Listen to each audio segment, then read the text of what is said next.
দিনটা ছিল 13ই ডিসেম্বর। আর সন্ধ্যে সন্ধ্যে পৌঁছে গেলাম দি গ্রেস ব্যাঙ্কোয়েটে একটি রিসেপশন পার্টিতে। আর রিসেপশনটি ছিল আমার এক ভাইয়ের। আর সেখানে গিয়ে প্রথমেই ব্রাইড আর গ্রুমের সাথে দেখা করে নিলাম এবং গিফট দেওয়ার পর্বটা মিটিয়ে নিলাম। আর তারপরে কিছু ছবি তুলে নিলাম। তারপরে চলে গেলাম আমরা একটু স্টলের দিকে খাওয়া দাওয়ার পর্বে।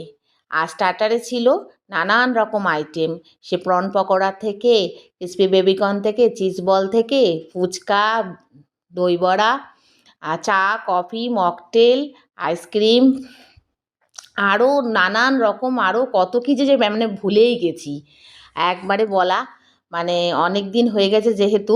আর তারপরে একটু মকটেল খেয়ে গলাটা ভিজিয়ে নিলাম। তারপরে একে একে সবার সাথে একটু দেখা করে নিলাম, কাকু কাকিমাদের সাথে দেখা করে তারপরে একটু ছবি তোলা, একটু ভিডিও করা, এগুলো করে নিয়ে আবার একটু খাওয়া দাওয়ার দিকে। এই যে দেখো বন্ধুরা, ফুচকা, তবে আমরা ফুচকা টুচকা এগুলো ট্রাই করিনি। তবে হ্যাঁ, মোমো খেয়েছিলাম, মোমোটাও খুব ভালো বানিয়েছিল। আর গরমে মোমো স্যুপ খেতে, এই ঠান্ডায় মোমো স্যুপ খেতে গরম গরম বেশ ভালোই লাগে।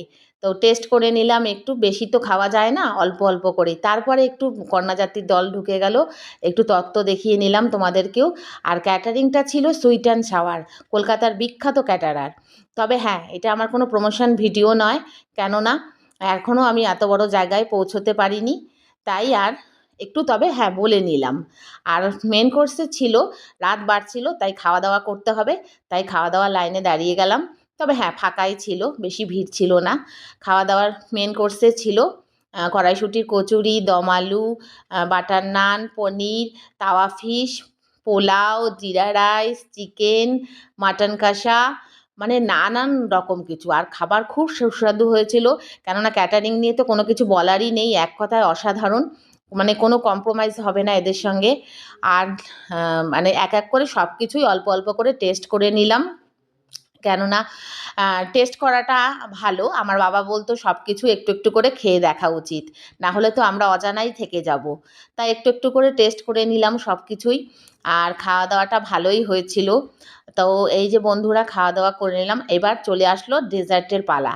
তো এখানে ছিল বেকড রসগোল্লা, আর ছিল তোমার মাখা সন্দেশ, আর লাস্টে ছেলের জন্য একটু আইসক্রিম এনেছিলাম, সেখান থেকে একটু টেস্ট করে নিলাম। বেশি খাবো না, মকটেল খেয়ে আজকে খাওয়া দাওয়া শেষ করলাম।